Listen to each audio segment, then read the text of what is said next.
Сәлем достар, бүгін сіздермен ең дәмді трайфлды жасайтын боламыз. Ең алдымен 4 жұмыртқаға қантымызды қосып, жақсылап көтерілгенше араластырамыз.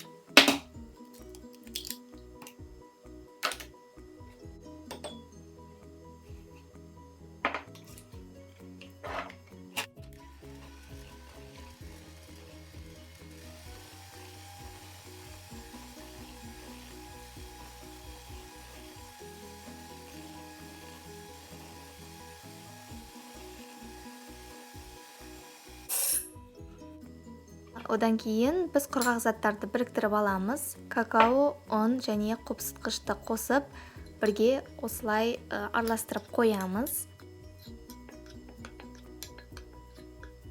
Ыстық сүтімізді қосамыз. Күнбағыс майында қосып, жақсылап миксермен араластырамыз.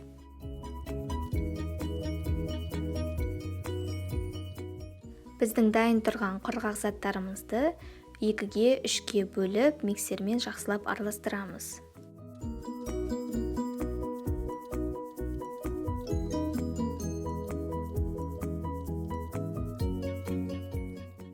Біздің бисквитіміз осындай сұйық болады. Оны өзімізге керекті формаға салып, 180 градуста жарты сағат пісіреміз.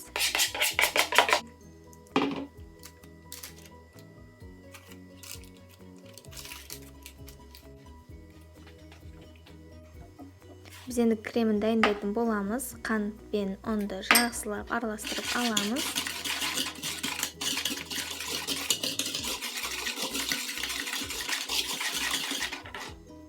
Одан кейін жұмыртқаның сарысын ғана қосып, жақсылап осылай араластыратын боламыз.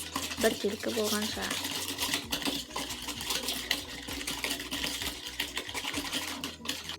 Одан кейін ыстық сүтімізді біркелкі болғанша қайтадан араластырамыз.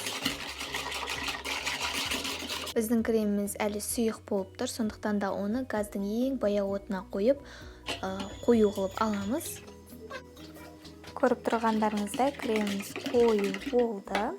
Енді оған май қосып, жақсылап араластырамыз. Креміміз тезірек суы үшін мен оны басқа ыдысқа ауыстырып алдым.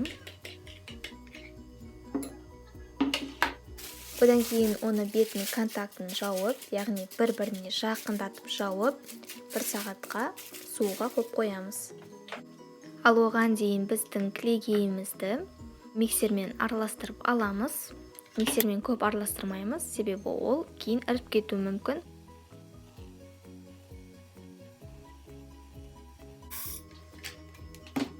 Біздің дайын жаңағы креміміз бен кілегейімізді араластыратын боламыз.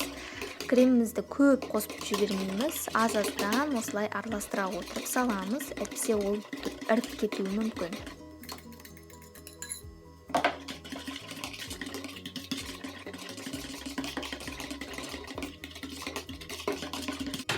Біздің бисквитіміз піскеннен кейін толықтай оны суытып аламыз. Суығаннан кейін осылай қолымызбен үгітіп, барлығын жақсылап үгітіп аламыз. Мінекей біз үгітіп алдық. Енді оны өзімізге керекті ыдысқа саламыз. Үстінен қаттырақ бассаңыздар тіптен дәмдірек болады.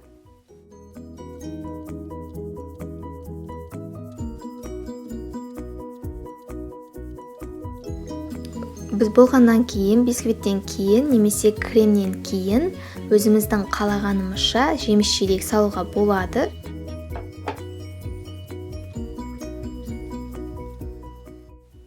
Одан кейін кремімізді жақсылап осылай жағып аламыз. Барлық жеріне сіңу керек, тию керек.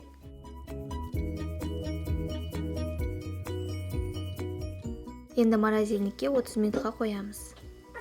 Ең соңында шоколадты ганаш дайындайтын боламыз. Ол үшін бізге 2 ақ ингредиент қажет, шоколад және сливки. Екеуін бірге араластырамыз. Шоколадты ганашымыз ерігеннен кейін, оны кондитер қапшығына салып, міндетті түрде осылай жағып шығамыз. Бүкіл жеріне тисе, ол өте дәмді болып шығады. Жағып болғаннан кейін өздеріңіздің қалауларыңызша жеміс-жидектермен сәндеуге болады. Мен тек қана осындай жеміс-жидекпен сәндеттім. міндетті түрде осы десертті жасап көріңіздер, өте дәмді болып шықты. Және де мен инстаграм парақшама жазылуды ұмытпаңыздар, видеоның астына жазып кеттім. Барлықтарыңызға ас болсын, сау болыңыздар.